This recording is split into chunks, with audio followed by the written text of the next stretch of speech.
The Colt 1911 occupies a strange place in American memory. It is simultaneously the most revered and the most misunderstood handgun in history. The common narrative is simple. John Browning was a genius, the .45 ACP stopped enemies in their tracks, and the gun served for 70 years. That story is true, as far as it goes. But, it misses the real reason the 1911 lasted so long. It wasn't just stopping power or nostalgia, it was the fact that the 1911 was designed with a specific kind of combat in mind. One that prioritized psychological impact over physical damage. The misconception is that the .45 was chosen because it killed more effectively than smaller rounds. The reality is more nuanced. The .45 was chosen because it did something the Army considered more important in close combat. It reliably stopped a man's ability and willingness to fight, regardless of whether the wound itself was immediately fatal. That distinction matters, and it reveals something about how military thinking about handguns diverged from civilian thinking about them, a divide that persists to this day. The 1911 was born from a specific failure in the Philippines that forced the Army to rethink its sidearms. Before the 1911, the standard American service revolver was the .38 Long Colt. It was adopted because it offered less recoil and faster handling than the old .45 Colt single-action Army revolvers. But in the Philippine-American War, American soldiers discovered a hard truth. The .38 Long Colt lacked the power to stop determined adversaries. Moro warriors, sometimes under the influence of religious fervor or natural stimulants, continued advancing after being hit multiple times with .38 caliber bullets. The Army convened the Thompson-Lagarde Board in 1904, and Colonel John Thompson, later of submachine gun fame, conducted tests on human cadavers and live cattle to determine what caliber reliably incapacitated. The board's conclusion was unambiguous. Nothing less than .45 caliber was acceptable for military service. The requirement was not for a cartridge that killed humanely. The requirement was for a cartridge that stopped the fight immediately, because in close quarters, a wounded man with a blade can still kill you before he falls. John Browning solved the caliber problem, but his real contribution was making the pistol reliable enough to carry in mud. The .45 ACP cartridge was developed alongside the pistol, and it was a significant piece of engineering in its own right, but Browning's genius was in the operating system. He chose a short recoil principle with a swinging link that unlocked the barrel from the slide after the bullet left the muzzle. More importantly, he designed the barrel bushing and the slide stops to tolerate dirt and debris without seizing. The 1911 has large clearance cuts and wide tolerances compared to many modern pistols. That was intentional. A pistol that fits too tightly will stop working when filled with sand or mud. A 1911, properly fitted, will keep working. The grip safety was another innovation born from cavalry requirements. Mounted troops needed a pistol that would not fire if dropped or if the lanyard caught on gear while holstering. The grip safety required a conscious firing grip to disengage, preventing accidents when it mattered most. These details, the tolerances, the safeties, the recoil system, were not just clever mechanics, they were survival features. The 1911 entered World War I as a sidearm, but it fought as a trench weapon. By the time American troops arrived in France, the 1911 had been in production for 6 years. But the war revealed something unexpected. In the confined spaces of trenches and bunkers, rifles were awkward. Shotguns were effective, but limited in capacity. The 1911, with its 7-round magazine and powerful cartridge, became a primary weapon for trench raiding parties. Soldiers modified them with extended magazines when they could find them. Some carried multiple pistols. The flat profile of the 1911 made it easy to carry through narrow trenches without snagging. The .45 ACP round, traveling relatively slow at around 850 feet per second, was less likely to over-penetrate and hit friendly troops in the confined chaos of a night raid. The pistol that was designed as a backup weapon became, for some men, the main event. And the lessons learned in those trenches about close-quarters ballistics and weapon handling would influence American close combat doctrine for the next century. World War II made the 1911 iconic, but the logistics of war changed how it was made. Between 1941 and 1945, the United States produced over 2.5 million 1911s and 1911 A1s. The A1 variant, adopted in 1924, had added a relieved trigger guard for gloved fingers, a shorter trigger, and cutouts in the frame behind the trigger for better access. But wartime production forced changes beyond those minor ergonomic updates.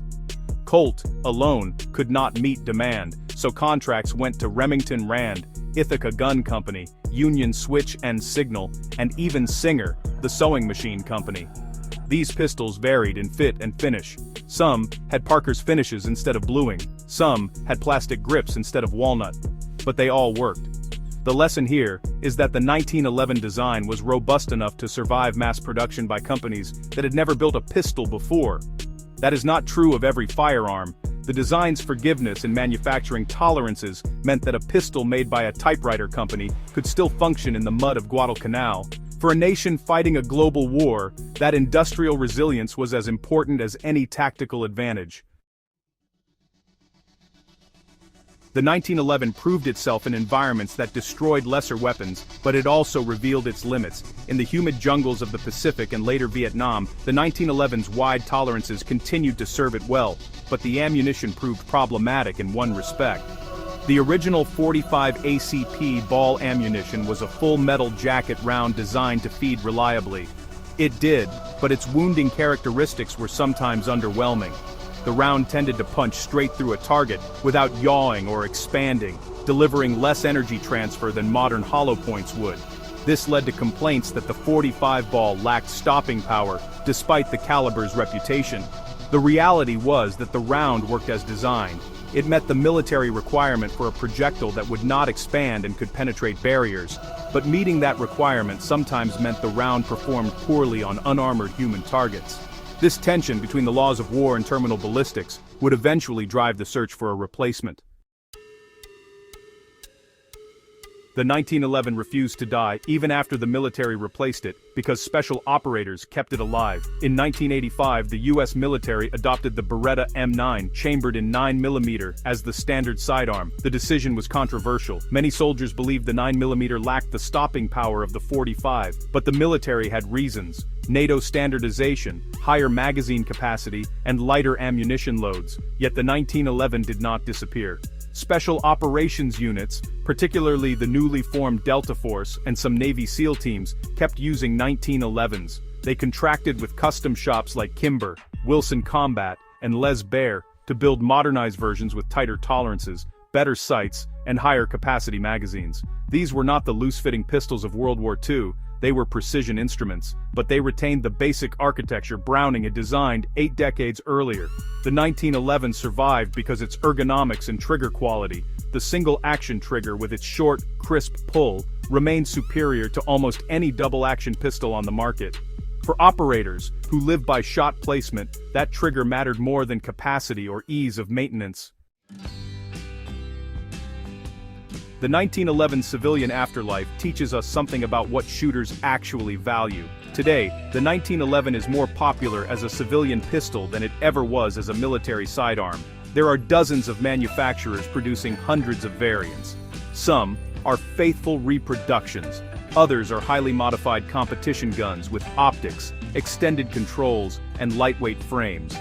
The endurance of the 1911 in the civilian market tells us that shooters value trigger quality, ergonomics, and caliber more than they value capacity or corrosion resistance. It also tells us that the manual of arms, the way a gun operates, becomes second nature to those who train with it. The 1911 requires the user to manipulate a thumb safety and a grip safety. For a trained shooter, those become automatic. The gun becomes an extension of the hand, rather than a tool that must be consciously operated. That is the highest compliment a firearm can receive, that it disappears into the background and allows the shooter to focus on the target.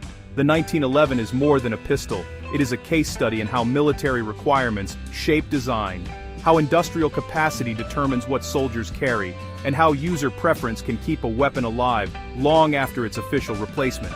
It was chosen because the Army needed a man-stopper, but it endured because it was reliable, accurate, and intuitive. The .45 ACP round that was selected for its ability to stop Moro warriors in the Philippines is still being carried by soldiers and civilians today, more than a century later. That kind of longevity does not happen by accident. It happens because the design solved fundamental problems that do not change with technology.